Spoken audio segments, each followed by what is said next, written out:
Boa noite, companheiros da Rádio Causa Operária. Está começando mais um podcast, O Mundo em uma Hora, o nosso primeiro podcast de 2023. Hoje é dia 3 de janeiro, terça-feira, a gente está gravando esse podcast e ele vai ser... vocês vão conseguir escutar o podcast no dia 4, quarta-feira, na Rádio Causa Operária. Eu sou Adriana Machado, estou aqui com o Tiago Assad e o Henrique Corsini. Feliz ano novo, companheiros. Oi, Assad. Oi, Adri. Boa tarde, Corsini. Boa tarde a todos os companheiros. Boa tarde, boa noite. E bom dia. Bom dia, boa madrugada e etc, né? Feliz ano novo a todos. A gente já começa aqui o ano muita coisa para conversar, né, Adri Corsini? Falar do Lula, né? Ainda estamos em clima de posse, né, Corsini? Mas tem coisa para falar da posse, então não vai ser, né? Temos que ver o que o mundo acha do mesmo. Lula, né? Isso mesmo. Uma coisa que a gente vai ver, vamos tentar fazer um programa que seja tão longo quanto o discurso do Pacheco, né? Antes da gente começar, eu queria lembrar todo mundo para dar um joinha aí no vídeo, distribuir nas redes sociais, mandar mensagens, superchats, figurinhas, e ajudar a gente a distribuir esse que é um canal revolucionário, independente e parte aí do Partido da Causa Operária. A gente sempre em campanha pela revolução, por um governo dos trabalhadores, então a gente tem muito a fazer esse ano. Então não esquece de dar o like e distribuir o vídeo. Quem quer começar? A gente tem muita coisa para falar, a gente queria concentrar mais na parte internacional, né? Já que somos um podcast de política internacional. Mas a gente pode falar um pouquinho da posse, né? Eu acho que a gente pode começar com o que todo mundo viu, que não tinha jeito de não ver, que é a presença da política imperialista do identitarismo na posse do Lula. A gente teve cadelinha, tivemos deficiente. O ativista lá com PCD, não. Não deficiente, não, é pessoa com deficiência. Pessoa com deficiência. Índio, não pode falar. Povos originários, ou povos da floresta. Eu não sei qual é atual. Eu não sei qual é atual. Nem indígena o pessoal fala mais. Não, nem indígena não pode, originário. Povo da floresta. Teve preto. Teve. Pode falar que teve preto? Cancelada 2 vezes você já, Adri. Mais uma se empata com o Pelé. Não, foi uma posse recheada de... Inclusive a festa, né? O show lá. O que mais teve foi identitarismo no show da posse. Mas faz sentido, né? Porque foram tocar artistas populares bem pagos e nada mais natural, no caso, né? Já que a política do grande capital, o pessoal ali, né? Maravilha.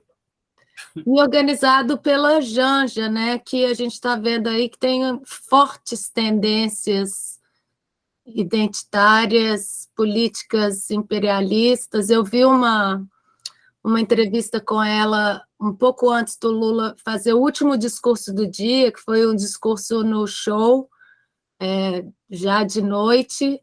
Ela fez uma entrevista atrás do palco, que, além de toda a afetação com as pessoas famosas que estavam lá e com a atenção que ela estava recebendo, a parte mais importante da entrevista dela foi falar contra o armamento da população.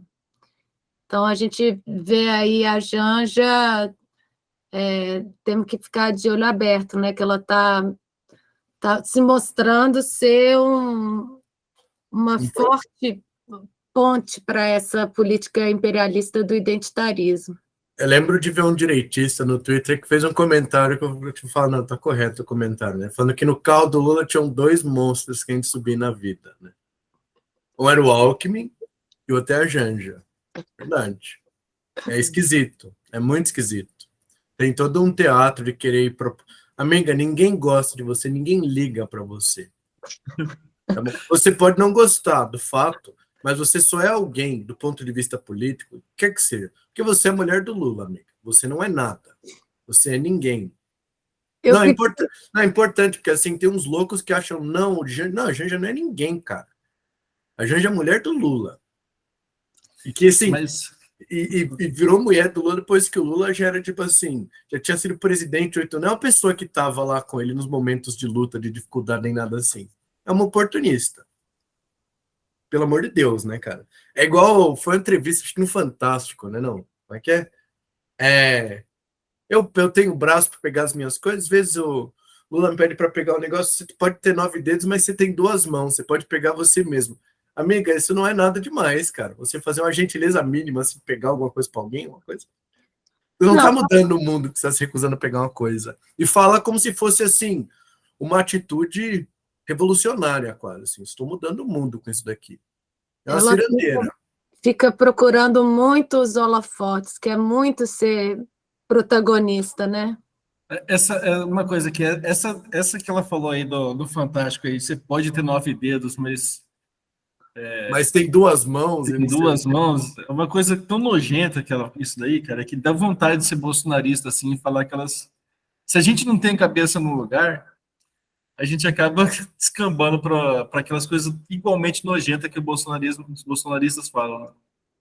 Porque é uma declaração muito ruim. Depois desse discurso esse último discurso do dia da posse, o Lula perguntou se ela queria falar, ela disse que sim, pegou o microfone e no final ela falou, todo mundo gritando que o Lula era o guerreiro do povo brasileiro e ela fala no microfone, meu boy é demais. Eu fiquei com raiva, falei, poxa vida, o cara tá aí no momento dele, vai falar o meu boy é demais para o mundo inteiro no dia da posse. Mas é o perigo dessa infiltração, né? Não, e tem o lado mais ridículo, porque não é uma menina de 20 anos falando da namorada de 25 anos, é uma mulher de 50 anos falando do marido que tem 80. É uma coisa assim, grotesca, para dizer o mínimo, né? É grotesco, causou muito incômodo. Toda a presença, ela não parava 1 minuto de querer chamar atenção na posse. Tudo bem que ela era organizadora, mas podia ter ficado mais quietinha ali. Mas as feministas não devem gostar de escutar a gente falar isso não, né? Mas é bem a realidade. É uma operação Evita, né? Isso daí. Mas essas loucuradas aí, a infiltração do identitarismo, né? A infiltração imperialista através dessa loucura do imperialismo é uma coisa que está muito presente no gabinete todo, no governo do Lula, né? E já começa assim, mostrando as ameaças que coloca, né? Um cachorro do Planalto. Meu, Raoni, cara, Raoni. O cara que fez uma puta campanha pela derrubada da Dilma, ele tava lá também contra Belo Monte, todas aquelas loucuras. Ele chegou a comparar o Bolsonaro com a Dilma. E de repente ele vira representante do povo brasileiro. O imperialismo adora ele, né? O Sting, que é daquela banda The Police, promoveu ele no mundo inteiro. E a gente só vê ele fazendo loucura só. Nessa entrevista que eu vi da Janja, ela falou que ele não estava planejado, não, mas que quando ele chegou, que ela achou que ele cabia muito bem ali para subir a rampa e por isso que ele foi convidado. Que coisa... Nossa Senhora. Isso reforça também, já fazendo uma propaganda aqui para o nosso partido, né, companheiros, a importância do acampamento de verão que nós vamos organizar aqui esse ano, já fazendo um spoiler aqui de umas atividades importantes nossas sobre o identitarismo que nós vamos tratar na universidade. E, com certeza, isso, da mesma forma que o assunto do fascismo foi muito presente no último período, a questão do identitarismo vai se tornar ainda mais presente agora, nesse momento, né? Exatamente. Estava lá na posse Marina Silva, né, que também foi uma das traidoras do PT, né, que fez uma campanha muito grande contra o governo do PT e, com certeza, vai fazer esse papel de novo aí na Amazônia. Vamos ver, temos que esperar. O Silvio Almeida apareceu nas redes sociais fazendo um discurso super demagógico, falando que os grupos minoritários, eles citou um a um, vocês existem. É lógico que a gente sabe que a gente existe. Vocês existem e são importantes para nós. Isso, para mim, não significa nada. Eu quero ver as políticas, né? E, pelo menos, o discurso do Lula no Congresso, eu achei que foi interessante, porque ele usou essa parte do identitarismo, chamando isso de democracia, que, na verdade, né? Todo mundo tem direito de ser o que quiser ser. Na verdade, se tirar a demagogia do identitarismo, é isso. E ele usou isso para falar contra as políticas neoliberais e contra o fascismo, né?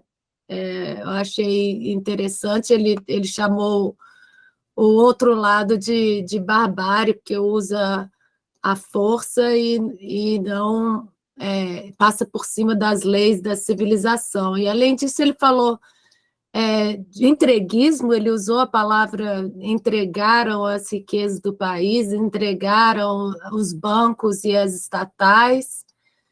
Ele falou do salário, do Minha Casa Minha Vida,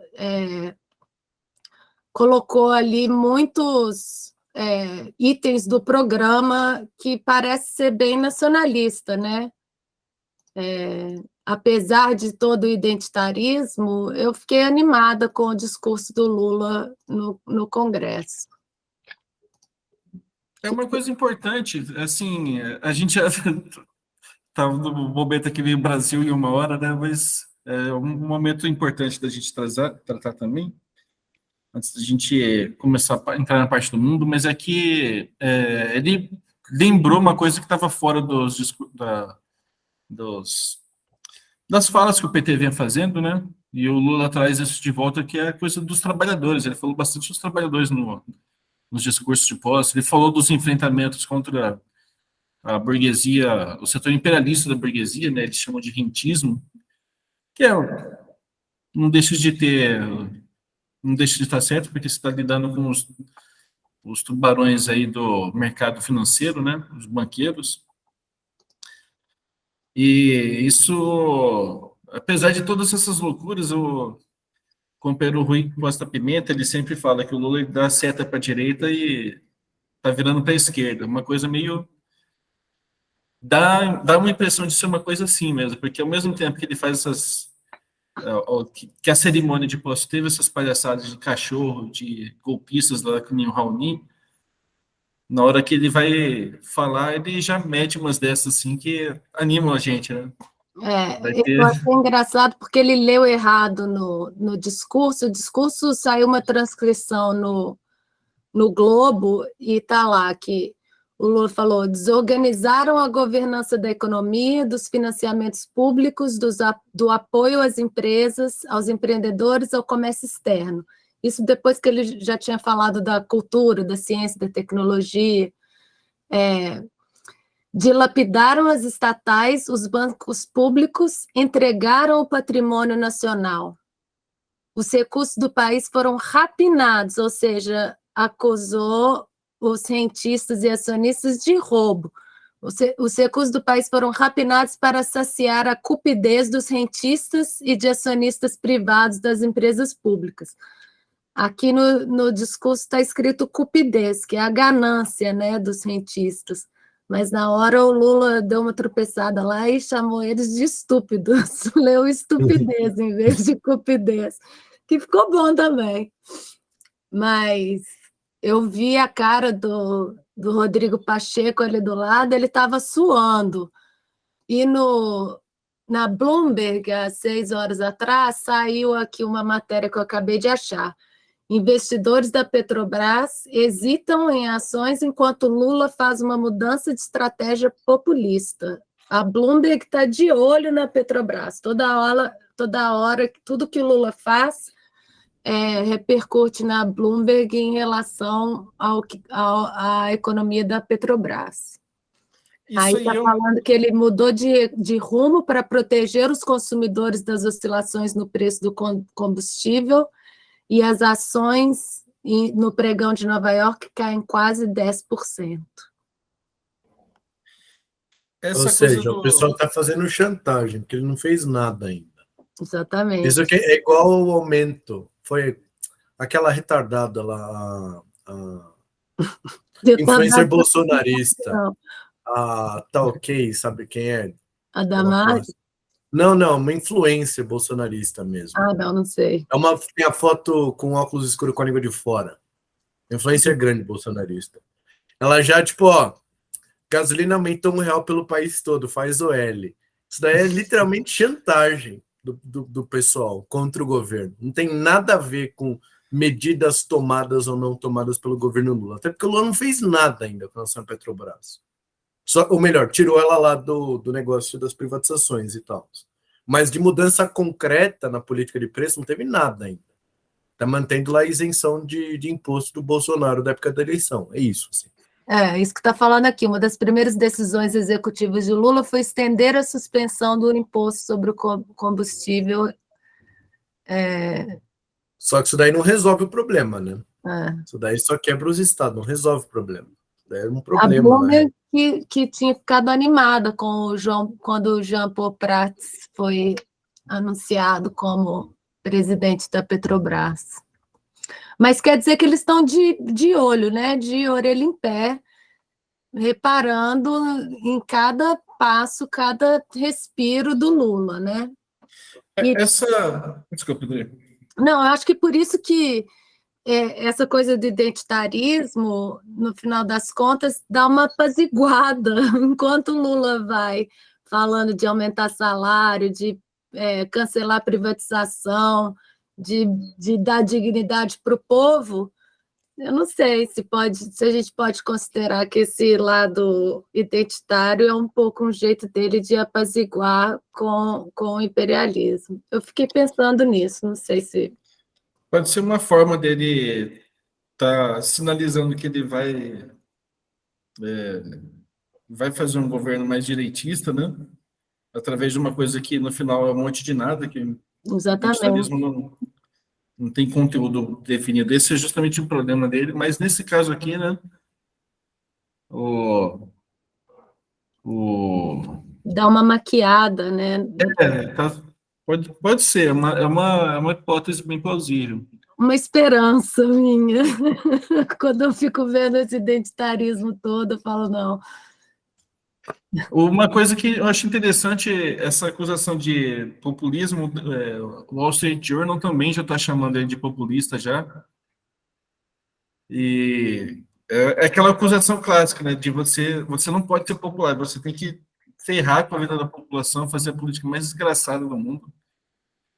Tem que ser, no mínimo, um cara, um escroto assim do nível do Fernando Henrique Cardoso. Aí você é aceitável. Se você faz uma coisa mínima em defesa dos interesses populares, aí você já deixou de ser um bom governante e virou um populista, né? A acusação que faziam contra o Bolsonaro e que vão fazer 3 vezes pior agora com o Lula, né? Cadê aquela matéria? Tem uma matéria do The Guardian que a gente estava vendo que falava do Joe Biden com o Lula e falava de os autocratas e os democratas, né? O imperialismo dividiu o mundo entre democratas, são os que abaixam a cabeça para o imperialismo, e todo mundo que não aceita virou autocrata. Era o texto dos esquerdistas lá, né? Isso, aqui. Não, eu tô com ele aberto aqui. Não, mas É um texto mais sincero, mais realista com relação às coisas, porque é um texto de opinião, né? Não é a opinião do The Guardian. Mas vai por aí mesmo. O Lula, ele não tem essa... Os países atrasados, em geral, eles não aderem a essa divisão, se eles são relativamente independentes, porque não faz o menor sentido esse tipo de divisão de democracias e autocracias. Que a tese toda está dividida na ideia de que você tem um mundo civilizado dominado pelos Estados Unidos, né? E os Estados Unidos seriam um grande bastião da democracia, e o resto, que são essas ditaduras horrendas, tipo a China, a Rússia, o Irã, a Coreia do Norte, Venezuela, Cuba, etc. Só que, assim, isso daí, mesmo você vê como o Bolsonaro era um capacho. Em geral, isso nunca foi a política externa brasileira. Nem durante a ditadura militar essa era a política externa brasileira. Você tem uma ideia. E a ditadura foi colocada aqui pelos norte-americanos. E como Bolsonaro era um capacho, o Fernando Henrique Cardoso era um capacho também, nunca foi essa política interna. Externa brasileira. A gente sempre teve uma política externa, em geral, independente ali, numa certa medida. E esse é um dos grandes problemas do ponto de vista dos governos do PT, particularmente do Lula, que é o acaba sendo o representante máximo dessa ideia do Brasil soberano, influente e tendo um papel central aí para lidar com as questões internacionais em geral, que é uma coisa que não dá, não pode ter essa política aí. Lembra da entrevista na Times do Lula, em que ele coloca o Zelensky com a mesma parcela de culpa que o Putin pela guerra? Não é a nossa posição, tudo bem, mas definitivamente não é a posição dos norte-americanos, que é a parte mais importante da coisa. Essa matéria do The Guardian, ela chama Lula's Foreign Policy Encouraging a Multipolar World, ou seja, a política externa do Lula é uma encorajar um mundo multipolar. Será que ele está encorajando um mundo multipolar? É uma matéria que fala, inclusive tem ali em parênteses, o Brasil não precisa que os Estados Unidos liderem o mundo. É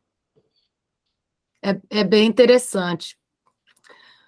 Mas vamos falar um pouco de quem que estava na posse e a gente vai comentando aos pouquinhos os casos? É só uma coisa também que ainda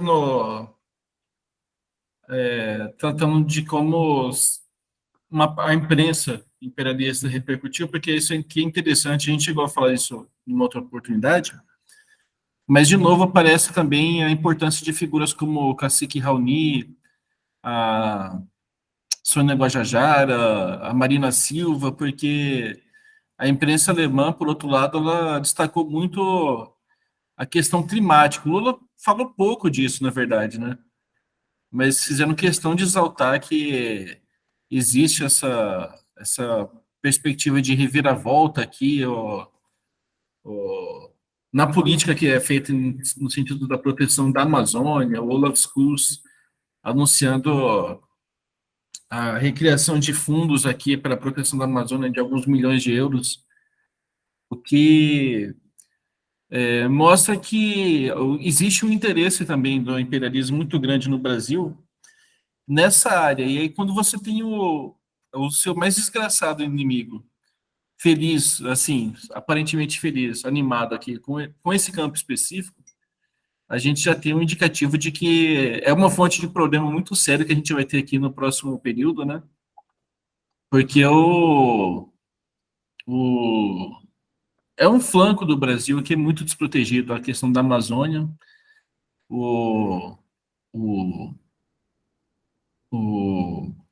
é uma parte do território nacional também que é muito pouco habitado, e isso é uma fonte de cobiça muito grande para as nações imperialistas, né? Tanto no sentido de balcanizar o Brasil, quanto no sentido de apropriar riquezas que a gente nem sabe que existem lá, né? A gente só sabe que a região amazônica, a bacia amazônica como um todo, no noroeste da América do Sul, ela é uma grande produtora de petróleo, mas o único país que não produz petróleo naquela região é justamente o Brasil. Todos os outros produzem, são grandes produtores. É uma coisa muito mostra muito como que funciona essa intervenção, essa pressão toda, porque que o mundo civilizado, o mundo das economias avançadas, né, as ditas nações civilizadas e democráticas se preocupam tanto com as florestas lá, as árvores doidas lá da Amazônia, né? Tem um outro lado engraçado, só para falar da matéria que era de fato do The Guardian, não de opinião. Eles colocam a posse do Lula, eles vão entrevistar uma drag queen, assim, na coisa. É uma coisa muito escrachada. Que agora nós podemos ser quem queremos ser no governo Lula. Parece que a imagem que eles querem pintar a priori antes do Lula, de fato, virar ou não, né? Torcer para que vire uma pedra no sapato do pessoal, é que ele seria como se fosse seu típico político democrata norte-americano. Seu típico direitista civilizado, entre aspas. Que é o pessoal está tentando transformar o governo aqui também, né? É o sonho de consumo aí da Rede Globo, da Simone Tebet e companhia, e transformar o Lula no governo Lula no governo dos direitistas civilizados. E é a primeira imagem também que aparece nas posses e tal. Mas falam bastante da Amazônia mesmo. O Macron falou disso daí, o Trudeau falou aí da questão climática para o mundo, os brasileiros, os canadenses, não sei o quê. Comum isso aí. Tem a matéria do The Guardian só sobre a Amazônia. Será que o Lula pode salvar a Amazônia? Pelo histórico dele, parece que ele pode. É uma matéria do André Pagliarini, e que cita o que ele falou no discurso, que ele falou que no discurso do Congresso, nossa meta é alcançar o desmatamento zero na Amazônia e a emissão zero de gases de efeito estufa na matriz elétrica, além de estimular o reaproveitamento de pastagens degradadas. O Brasil não precisa desmatar para manter e ampliar sua estratégica fronteira agrícola. Incentivaremos, sim, a prosperidade da terra, liberdade e oportunidade de criar, plantar e colher continuará sendo o nosso objetivo. O que não podemos admitir é uma terra sem lei, violência aos pequenos, desmatamento, degradação do ambiente, que já tanto fazem mal ao país. O que eu achei interessante é toda hora que ele fala da Amazônia, ele fala em desenvolvimento sustentável, e só nesse discurso ele falou de soberania 4 vezes.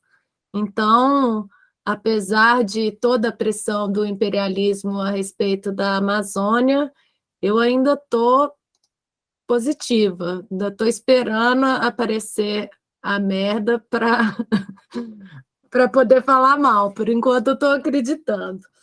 Essa matéria que a gente falou primeiro, a do David Aller e do Guilherme Long, que é do The Guardian, que é mais esquerdista, que é de opinião, a foto do Lula com a Marina Silva. Ou seja, existe uma pressão muito grande, né? Antes da gente falar de quem estava, eu queria falar um pouco, vocês escutaram isso sobre a segurança do Lula, que eles estavam com medo. Quando eu escutei os comentários porque quando eu vi o Alckmin no carro, eu falei, o Lula colocou o Alckmin lá para tomar um tiro no lugar dele.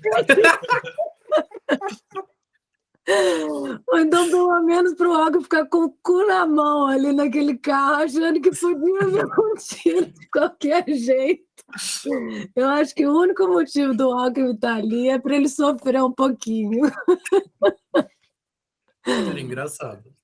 É uma coisa interessante mesmo. De repente foi uma sacanagem que ele fez, na verdade, a gente não se atentou na hora, né?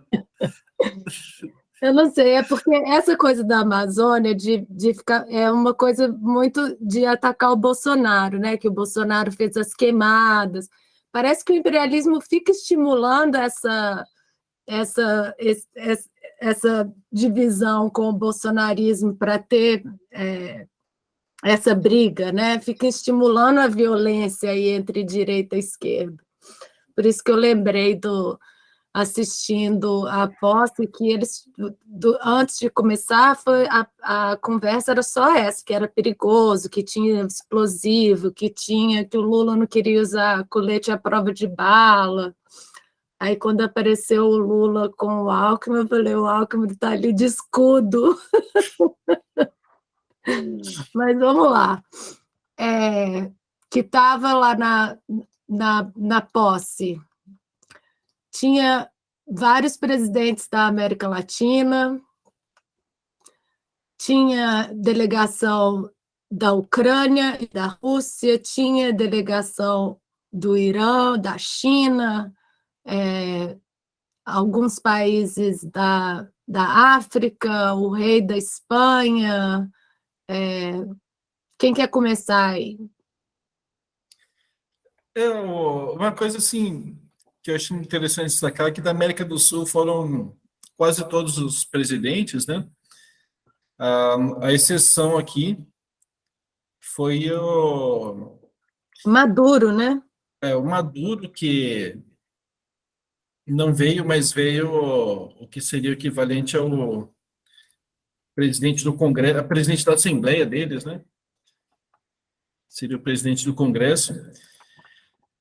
No Peru também, a Dina Boluarte não veio, ela já tinha antecipado que ela não ia vir, imagina também, o país pegando fogo do jeito que está lá, a gente já falou dele na última edição do podcast.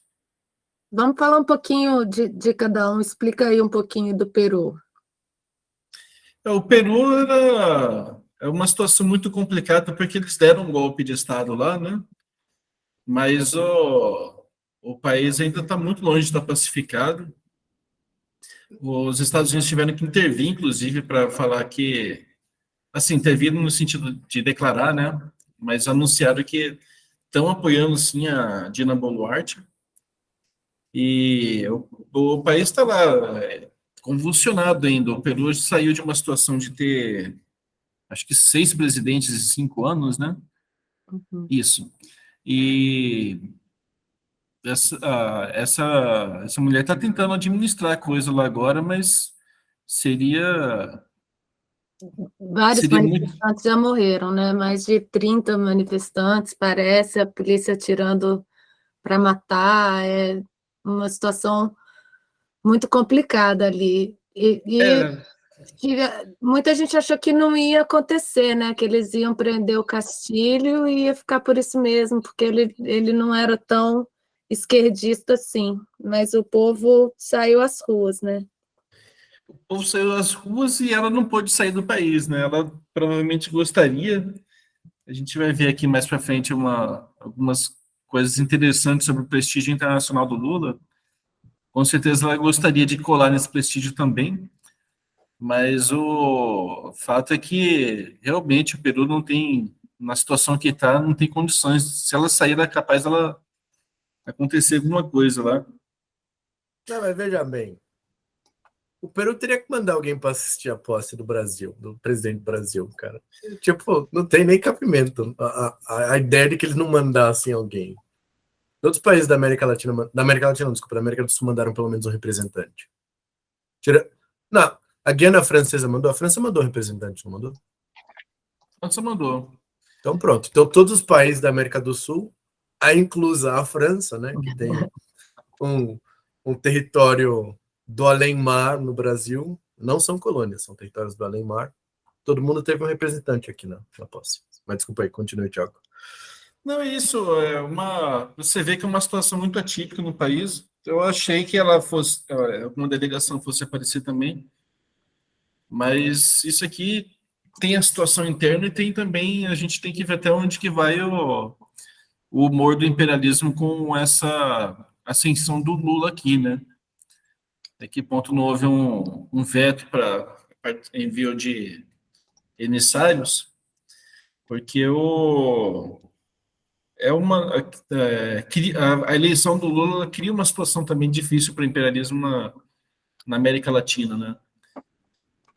É isso mesmo. Mas O Lula, inclusive, no dia seguinte da posse, já teve várias reuniões, e uma das reuniões foi com o representante do Peru que veio. Ele é o presidente do Conselho de Ministros da República do Peru, Luiz Alberto Otárola Penaranda. Foi um dos que se reuniram com o Lula no dia depois da posse. O Maduro, ele estava proibido de entrar no Brasil pelo Bolsonaro, né? Exato. E acabou não vindo e repercutiu muito, né, essa ausência dele. Mas também teve... Peraí. Ele Também, mandou... Desculpa. não, é que também teve reunião com o representante da Venezuela, o Jorge Rodrigues. Ele era o presidente da Assembleia Nacional da República Bolivariana da Venezuela. Que ele é do... Desculpa, Adri. Foi a última reunião do Lula do dia, terminou com a Venezuela. Uma coisa... Teria que ver o que foi discutido, mas é um cara do PSUV, né? O partido do Chaves, ó. Estou na década passada aqui ainda. Do Maduro. É o partido do Chaves também. Do Chaves também. Não tá errado. Errado não tá. Ué. Só não está muito atualizado, mas errado não está. Né? O caso é que, assim, chama atenção, esses foram os países que não mandaram os chefes de Estado, né? De resto, até o Gabriel Boric estava presente lá, de repente o Maduro não veio também para evitar esse tipo de gentalha, né? Parece que Boric tentou falar mal da Venezuela para o Lula, teve essa fofoca? Como é que é? Quem teria tentado falar mal da Venezuela pro Lula? O Boric. Não, seria típico do Boric, mas aí o Boric vai descobrir que o Lula não é igual a ele. Sinto lhe dizer, Boric, mas não é assim. No dia seguinte, o Lula teve reunião com o presidente da Bolívia, Luiz Arce, teve reunião com o presidente da Argentina, Alberto Fernandes, com o presidente do Equador, Guilherme Lasso, com o nosso querido Boric. Com o Boric, com o presidente da Colômbia, Gustavo Petro, com a presidenta da República de Honduras, a Xiomara, que estava muito animada ao cumprimentar o Lula lá na posse. Não, faz sentido, pô. Na época do golpe lá em Honduras, onde ficou o marido dela? Embaixada Brasileira. O Brasil fez a proteção na época, né? E era o governo Lula ainda. Sim, chegou a criar uma tensão lá dentro do país, porque o Brasil não reconheceu o golpe e transformou a Embaixada Brasileira meio que num espaço ali de... Resistência contra o golpe. Seria tipo uma agrupamento, uma espécie de agrupamento, um lugar para o pessoal se agrupar. O pessoal tudo se agrupou ali, fez dali o espaço de resistência, mas na época a coisa não evoluiu, né? Mas ainda assim o Brasil prestou auxílios também, né? Aos governos de esquerda da América Latina de conjunto, os governos nacionalistas. E a trajetória da Xiomara Castro, nesse sentido, ela é um pouco parecida de Honduras, né? De Honduras, o primeiro país que sofreu o golpe, né? E é um pouco parecida com o do Brasil também, né? Foi um movimento muito acidentado, a violência lá foi muito mais explosiva do que aqui, né? Muita gente morreu lá sobretudo a partir dos protestos de 2013, 2014. E foi uma mobilização popular muito grande também, uma radicalização muito grande da população que levou o governo da mulher do ex-presidente Manuel Zelaya, a Xiomara Castro, de volta ao governo hondurenho. Eu acho interessante o Brasil estreitar laços com esses países, que ela já sofre uma assédio muito grande do imperialismo, né? E nós temos outros líderes também da América do Sul, da América Latina. Deixa eu só ler aqui o bilhete que ela postou no Twitter, que a Xiomara colocou no Twitter. retomamos o caminho, ela colocou uma foto com Lula, né? E falou: retomamos o caminho do desenvolvimento e das causas justas, interrompido pelo golpe, fortalecendo laços de solidariedade e dignidade para trabalhar pela unidade da América Latina e combater o modelo de corrupção neoliberal que é da pobreza e a desigualdade, que é mais ou menos o que o Lula falou no discurso dele, né? É um discurso contra a política neoliberal, fala da solidariedade, que é uma ideia que a China tem colocado muito, né? Desenvolvimento com solidariedade, dignidade. Eu estava conversando com uma amiga que trabalhou com um hondurenho e ela contando que até pouco tempo ele trabalhava fazendo roupas em Honduras e a cidade inteira costurava com a máquina sem eletricidade, era manual. E que depois que a Silmara chegou, que a eletricidade chegou também. E que mudou a vida das pessoas, né? Imagina a cidade inteira costurando sem eletricidade e como num passe de mágica aparece a eletricidade com a Silmara. Então, eu gostei muito de ver aí o Lula e a Silmara junto, comemorando, né, a resistência ao golpe. A Silmara foi primeiro e agora o Lula, então caminhamos para sair do buraco do golpe. E eu acho que o último dessa leva de governos nacionalistas, né, que a gente pode destacar é o Daniel Ortega, da Nicarágua, né, que não veio também, enviou uma delegação, mas o fato é que, apesar de tudo, uma coisa que apareceu, sobretudo na imprensa chinesa, os chineses estavam muito entusiasmados com a perspectiva de um novo governo Lula, e eles defendem aqui na imprensa deles que um aspecto muito positivo da vitória do Lula é reforçar um lado mais nacionalista e que enfraquece a influência americana na América Latina, né? A China, sentindo aqui o cerco do imperialismo, ela agradece também esse momento que o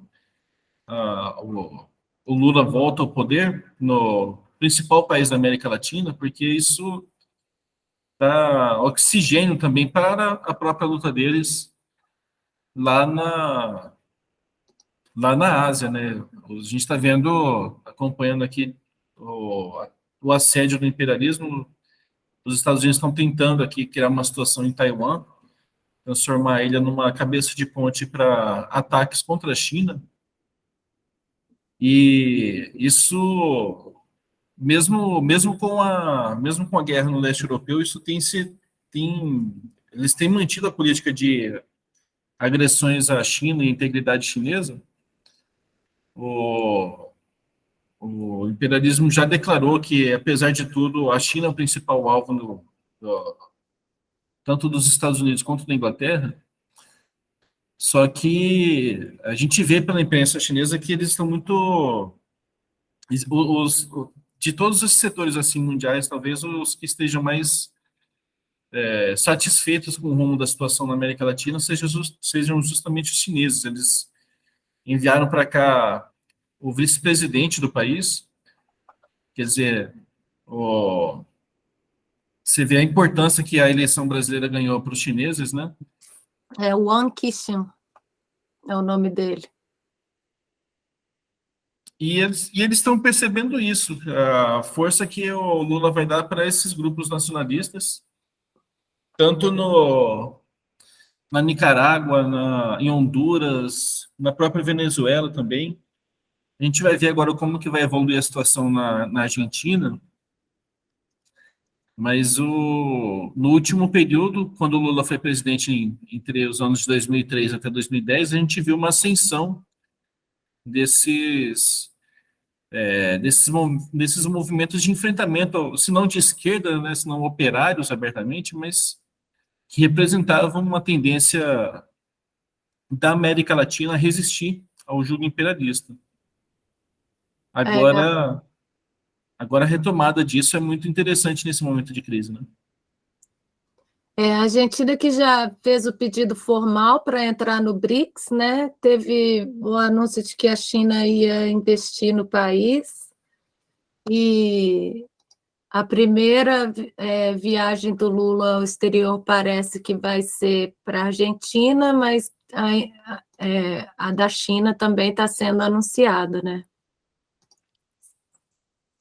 Já foi anunciada e é uma, acho que Argentina, China já tem uma visita mais ou menos programada também para os Estados Unidos, né? Não tem como evitar esse tipo de relação, mas isso mostra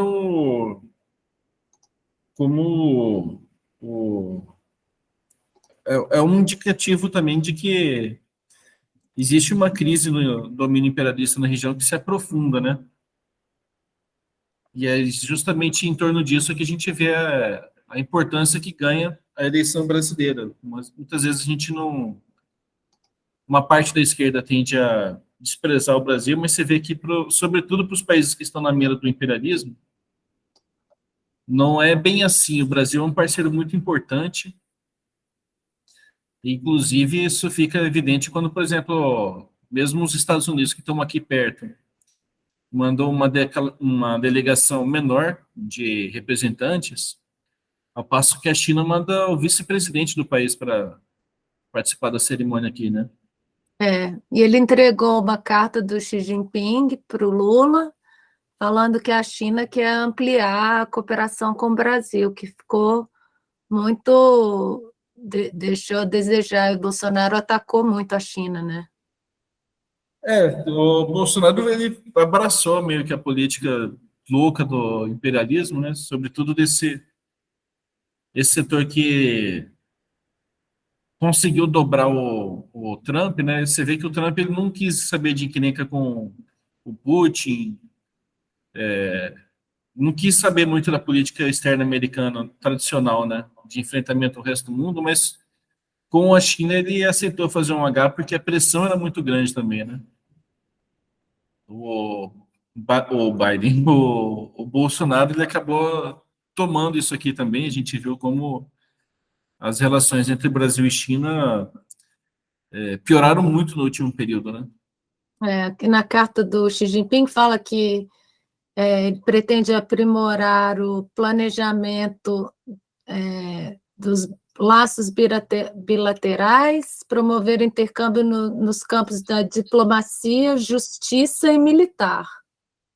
É importante, nessa época de golpe parlamentar, é importante mencionar isso, né?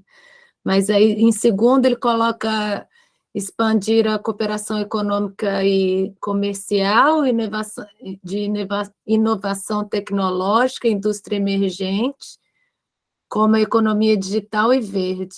A China, que anunciou aí a Huawei, não sei, como é que fala o nome da empresa? Eu sempre falo errado. Acho que UI, né? Huawei, Não sei.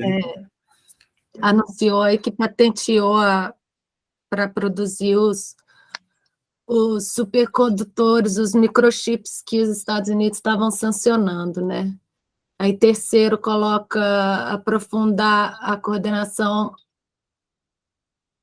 fala do multilateralismo e questão de mudanças climáticas. E quarto, fortalecer as plataformas de cooperação regional da América Latina e Caribe, Comunidade dos Estados Latinos, Americanos e Caribenhos, o CELAC, Mercado Comum do Sul, Mercosul, e a União das Nações Sul-Americanas, a Unasul. A China que estava com planos de fazer um novo canal ali na Nicarágua, né? E desafia o controle que os Estados Unidos têm dessa região também, porque os Estados Unidos controlam, chegaram a criar o Panamá, né? para fazer um canal lá que ficasse diretamente sobre a administração deles. Monopólio, né?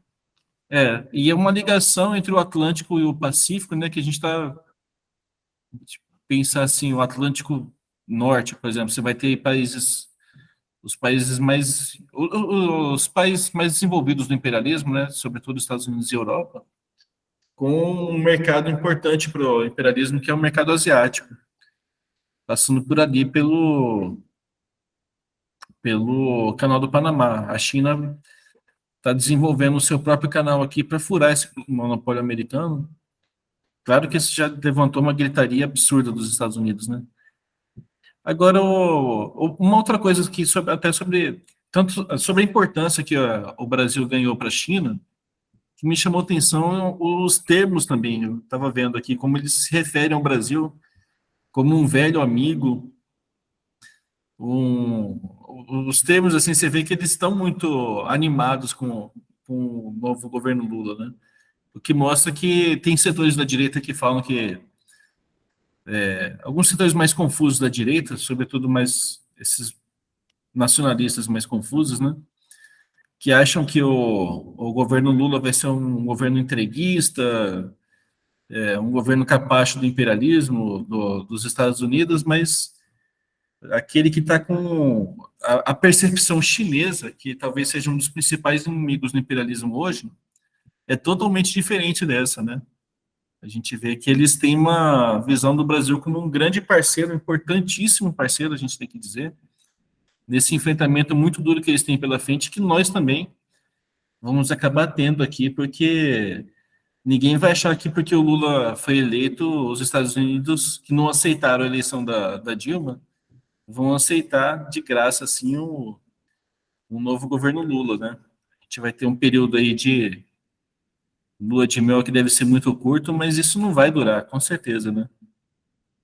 E a China que foi muito importante no governo do PT, né, na presidência. O Lula falou no Twitter: a China é o nosso maior parceiro comercial e podemos ampliar ainda mais as relações entre os nossos países. Isso foi uma conquista da era Lula, né? Até o governo do Fernando Henrique, os Estados Unidos que dominavam completamente o nosso comércio exterior.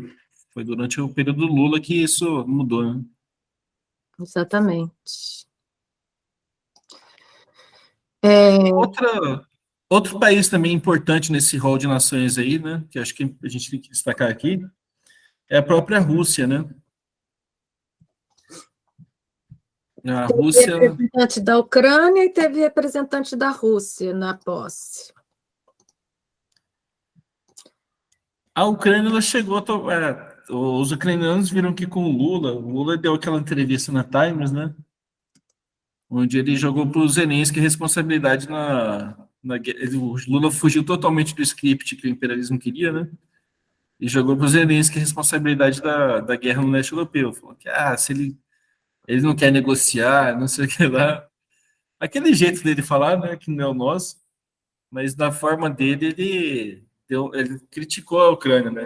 Ele não comprou essa propaganda besta de que os russos são os malvados e os ucranianos são uns coelhinhos fofinhos, né?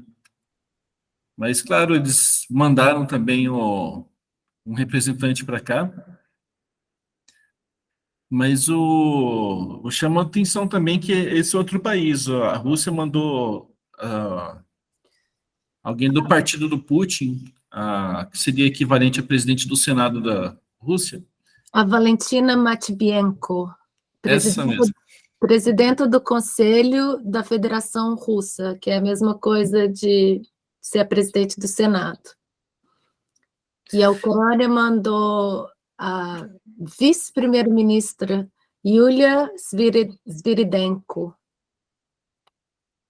Eu acho que a gente tem que falar um pouco de com quem o Lula não se reuniu no primeiro dia. Eu acho que isso é interessante. Porque, assim, de países imperialistas, o Lula se reuniu só com dois, representantes de dois países, né? Se reuniu com o rei da Espanha e com o presidente de Portugal.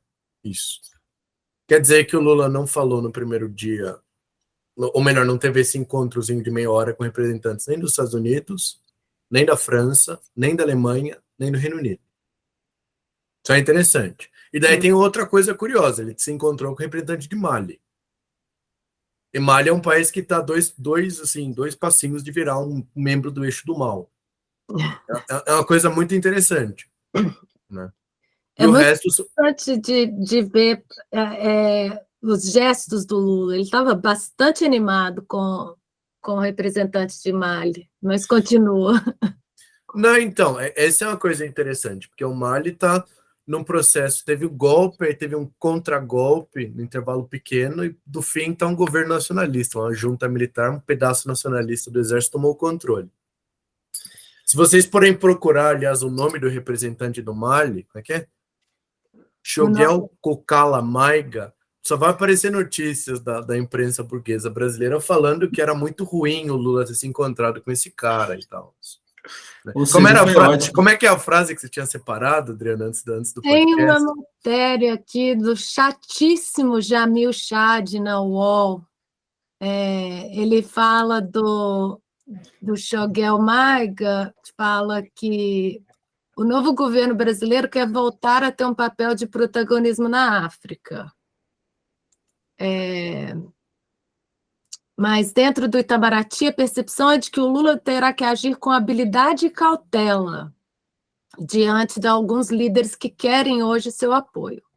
A preocupação é de que o representante de Mali use a ocasião de uma foto com Lula para sinalizar que seu governo conta com apoio internacional. Ele assumiu o governo de seu país em junho de 2021, depois de um segundo golpe de Estado em apenas um ano. O primeiro foi do Assimi Goïta. O primeiro-ministro passou a ser um dos representantes da ruptura que se estabeleceu no Mali, é acusado pela oposição de ser o rosto civil de uma junta militar e consolidou um distanciamento em relação aos tradicionais parceiros europeus, principalmente a França. Ou seja, já me achando muito ruim. Não, é um eufemismo para dizer o parceiro seguinte, europeu é ótimo. Não, eu lembro na ocasião da expulsão do embaixador da França do Mali, que o pessoal estava na rua com as bandeirinhas da Rússia. Exatamente. Sim. Então, assim, a coisa está saindo de controle. Na África Ocidental tem vários países potenciais frutos de crise. O Mali é o que o negócio está mais desenvolvido, mas tem Burkina Faso também, por exemplo. Mas é muito interessante que o Lula se reúna com o representante do Mali no primeiro dia já. É o único... Tem só o Mali e Angola, né, de países africanos. Porque ele se reuniu. Mali e Burkina Angola. Faso, eu sempre lembro que foi onde o gurizinho lá de uns 13 anos derrubou um drone francês com um estilingue. Com estilingue. E virou herói nacional. Não, pô. O nome de Burkina Faso, como é que é? A tradução não fica muito boa, mas é tipo terra de gente digna, coisa do tipo, assim. Que o nome foi dado pelo Thomas Sankara, né? Que antes era República do Alto Volta. Mas, enfim. A região do Sahel, a gente já falou sobre ela aqui também algumas vezes no ano passado, porque é uma região que está muito convulsionada na África, né? No norte da África. E é outro indicativo também de que existe apesar dessas loucuradas assim, de botar cachorro, de não poder ter rojão para não machucar o ouvido de cachorrinho, essas besteiradas identitárias, tem uma certa inclinação aqui muito mais esquerdista no governo Lula agora do que nos governos anteriores, justamente por causa da situação de crise mundial, né? A própria situação da crise imperialista ela empurra os países atrasados para uma situação mais radical, e o Lula ele expressa isso. É interessante, entre as loucuras que a matéria do Jamil Chad colocou aqui, a Adriana estava trazendo, ele reconhecer que o Lula é uma figura capaz de dar legitimidade internacional para alguém, né? É outra fonte de preocupação séria aqui do imperialismo, essas amizades aí que o Lula vai desenvolvendo. A gente viu também outra coisa interessante na posse, que ele estava trocando muitos abraços, me chamou a atenção isso, né? Que ele abraçava de uma forma mais afetuosa, parecia o pessoal da África, né?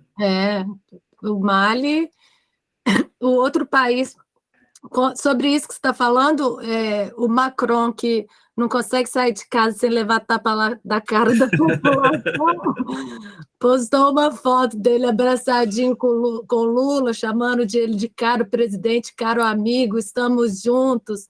Todo mundo querendo estar junto com o Lula para ficar bem na fita. Mas sobre o outro país da África que o Lula se reuniu, Angola, tem uma matéria na Causa Operária, no Diário Causa Operária, sobre Angola, que o imperialismo está usando o Supremo para atacar a burguesia lá, está processando junto com a Interpol a filha do ex-presidente por corrupção. E aí fala aqui que Angola é o segundo maior produtor de petróleo da África, fornecedor estratégico de commodities para os Estados Unidos, então que os Estados Unidos ficam querendo manipular. E tem outro lado interessante de Angola, que é o seguinte, depois da transição para um regime multipartidarista, o único multipartidário, o único partido que ganha ainda é o Movimento pela Libertação de Angola, que era o movimento marxista-leninista, entre aspas, que venceu a Guerra Civil Angolana, foi o principal movimento ali na independência contra Portugal, etc. E, tipo assim, o pessoal não consegue impor a sua vontade ali com base no regime democrático. É o que, por exemplo, provavelmente viraria o Brasil sem o golpe contra o PT. Provavelmente nenhum partido ganharia uma eleição contra o PT mais aqui. Tá falando até uma revolução para derrubar o capitalismo, de fato. Na matéria do Diário Causa Operária, fala que de 1979 a 2017, a economia de Angola cresceu 908% em 15 anos e saiu de um PIB de 12 bilhões para 126 bilhões. Tem petróleo, diamante, produção e distribuição de eletricidade e gás. Ou seja, não foi à toa que o Lula se reuniu com os dois países aí que são super importantes no movimento anti-imperialista da África, né? A África que foi também um dos grandes objetivos do Lula foi participar do desenvolvimento na África, né? Desenvolvimento econômico dos países africanos. Não, mas cuidado, porque quando você fala essa coisa, vai vir alguém falar de subimperialismo e não sei o que lá, etc. Cuidado. Pois é, eles falam isso muito da China, né? Mas quando você vai ver... Não, da China não é nem subimperialismo, na China é imperialismo mesmo. Já é imperialista, já. Exatamente. Mas depois desses anos, décadas, o imperialismo arrasando a África, a China perdoou as dívidas, faz construção, faz desenvolvimento, né? O imperialismo não deixa aparecer muito isso, mas quando você vai ver as políticas que são feitas, é totalmente diferente, né? Essa acusação de que a China ou a Rússia são imperialistas são absurdas, e a gente vai ter mais uma matéria no dossiê, a nossa nova publicação do partido vai ter sobre o imperialismo russo, né? Ou não imperialismo russo. A Rússia é grande e forte, logo é um país imperialista. Diria o... Além disso, o Lula reuniu com representante do Timor-Leste, com vice-presidente de Cuba, o Salvador Mesa. Ditador sanguinário, né? Não, esse é só o vice-ditador sanguinário. Não, então, mas ele está se reunindo com as ditaduras já.